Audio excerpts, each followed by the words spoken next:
Le Saint-Esprit que nous avons reçu demeure dans notre esprit. Son esprit se trouve dans l'homme intérieur. Le corps est devenu le temple du Saint-Esprit.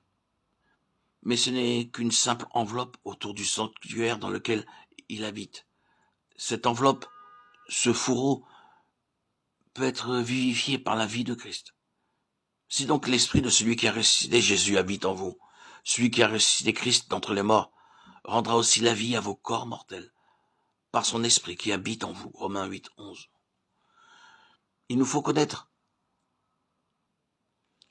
à un très haut degré cette vie divine, vivifiant nos corps, afin que nous soyons capables de soutenir la lutte actuelle. Nos forces naturelles sombreraient, c'est pourquoi Dieu vivifie nos corps mortels, pour nous permettre d'endurer ce que ni la chair, ni le sang ne pourraient supporter sans mourir. Une des tentations dans la guerre spirituelle est la fatigue corporelle.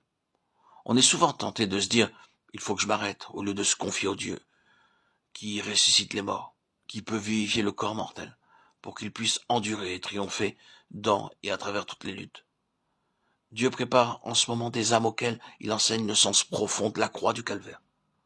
Rappelez-vous, confiez-vous et comptez sur la puissance de son esprit dans l'homme intérieur. Éphésiens 3,16. C'est-à-dire que le Saint-Esprit demeure dans votre esprit pour le fortifier puissamment, esprit, âme et corps, et pour accomplir toute la volonté divine en vous. Dans Éphésiens 6, Paul nous exhorte à être forts dans le Seigneur, et par sa force toute puissante. Oh, comme nous avons besoin de force, car souvent nous ne pouvons presque plus résister. Il faut que nous soyons forts. Comment arriverons-nous à être fortifiés en esprit? Paul nous le dit, puissamment fortifié par le Saint-Esprit dans l'homme intérieur, Éphésiens 3,16.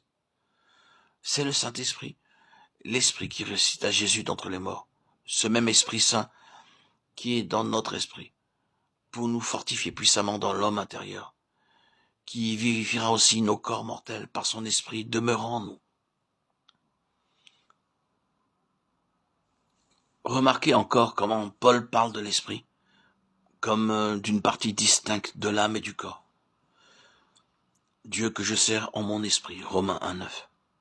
Afin que nous servions Dieu dans un esprit nouveau et non point selon la lettre qui a vieilli, Romains 7,6. Il écrit encore aux Corinthiens qu'il était absent de corps, mais présent d'esprit, 1 Corinthiens 5,3.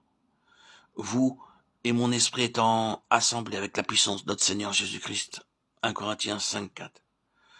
Ceci nous décrit l'esprit de communion intime avec Dieu et avec les enfants de Dieu dans l'esprit. Combattre avec un même esprit. Philippiens 1,27. Telle est l'union que Dieu demande, une union d'esprit à esprit parmi son peuple, afin qu'il soit un, se tenant ferme contre l'ennemi dans la sphère spirituelle. Vous verrez toujours parmi ceux qui vivent dans ce degré de la vie spirituelle une merveilleuse unité d'esprit, même s'ils habitent aux extrémités de la terre. Ils se rencontrent et ils se connaissent, quoi qu'ils ne se soient jamais vus auparavant. Il y a une parfaite unité d'esprit entre eux, afin que tous ne soient qu'un, comme toi, ô Père, tu es en moi, et que je suis en toi. Jean 17, 21. Telle est l'unité d'esprit en Dieu. Paul écrivait « Je n'eus point l'esprit en repos, parce que je n'y trouvais pas Tite et mon frère » de Corinthiens 2,3. Il ne disait pas que son cœur ou que son intelligence, mais que son esprit n'était pas en repos. Nous voyons comment Paul vivait, agissait et travaillait dans l'esprit.